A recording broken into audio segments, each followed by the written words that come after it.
On a certain day, don't sleep on me, okay? A man was going about selling hats in the tropical heat of India. Village to village, selling hats. In the afternoon, he was very tired, came and sat under a tree, opened his packed lunch, ate it, dozed off. After some time, he opened his eyes. To his dismay, all the hats were gone. He looked around, where are the hats, where are the hats? He couldn't find them anywhere. Just by chance he looked up, there he saw a whole bunch of monkeys sitting their hats on. He screamed at them, they screamed back at him. He yelled, they yelled. He abused, they abused. He tried to pick up whatever he could and throw it at them. They picked up whatever they could and threw it back at him. Out of sheer frustration, not knowing what to do, he took his hat and flung it on the ground, not knowing what to do, helplessly. All the monkeys took their hats and flung it on the ground. He picked up these hats and went about selling hats. That was in early 20th century. This is 2009, November. Another hat seller going about selling hats in the summer season, and in the afternoon he came and sat under a tree. He opened his packed lunch, ate, promptly fell asleep. When he woke up, the hats were gone. He didn't look around, he looked straight up. All the monkeys were sitting with hats on.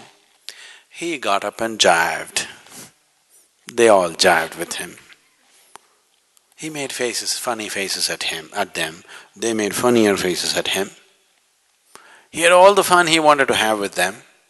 And then he took his hat and flung it on the ground.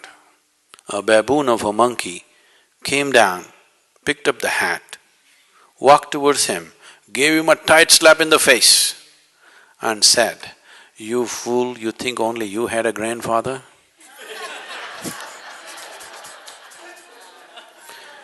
There is scientific evidence that monkeys are evolving. About human beings, there is no such thing. Because what is human cannot evolve unconsciously. When you were a monkey, I'm sorry, I did not say this, Charles Darwin, not me, okay? I am not calling you a monkey. Charles Darwin said, all of you were monkeys, your tail fell away and you became human. When you were a monkey, you did not desire, I want to be human. Nature just pushed you on. But once you become human, now either you evolve consciously or you stagnate, that's all the choice you have. From here, you cannot evolve unconsciously because now what you call as human is not an established state. Please see this. Every other creature has established states of what they are. What is human is not established. This moment you can be godlike, next moment you can be brute-like, isn't it? Isn't it so? What is human is a flux. You can be anything you want, and this is the human being's struggle. Right now, human beings are not suffering their bondage, they are suffering their freedom. You could choose to be anything you want right now, this moment. You could choose to be whichever way you wish to be right now within yourself. This is the struggle, isn't it? If your life also was fixed as the animal life is fixed, this is how you will be, you wouldn't be struggling so much. You wouldn't be experiencing as much pain and misery that human beings are experiencing right now, isn't it? See, for example, a tiger is born. A tiger is not sitting and wondering, how will I become a good tiger? How to become a good tiger? Should I go to the tiger college? Just eat enough food. If you eat well, he becomes a good tiger, isn't it? You are not like that. You are born as a human being. To become a good one, how many things you have to do. Whatever you do, till the end you don't know whether you made it or not. Yes or no? Socially, in a particular society, you can look at people and say, okay, compared to this person, I am better. But by yourself, you do not know whether you are this way or that way, isn't it? Because what is human is not an established state. Every other creature, it's a fixed state. They eat well, they'll become that. If you eat well, at the most your body will grow, nothing else will happen. Isn't it so? Everything else have to be strived for because nature has left you free to become whatever you want to become. And right now, humanity is suffering its freedom, not its bondage. If you're suffering your bondage, it's bad enough, but it's okay. Because if you suffer your bondage, you will want to become free.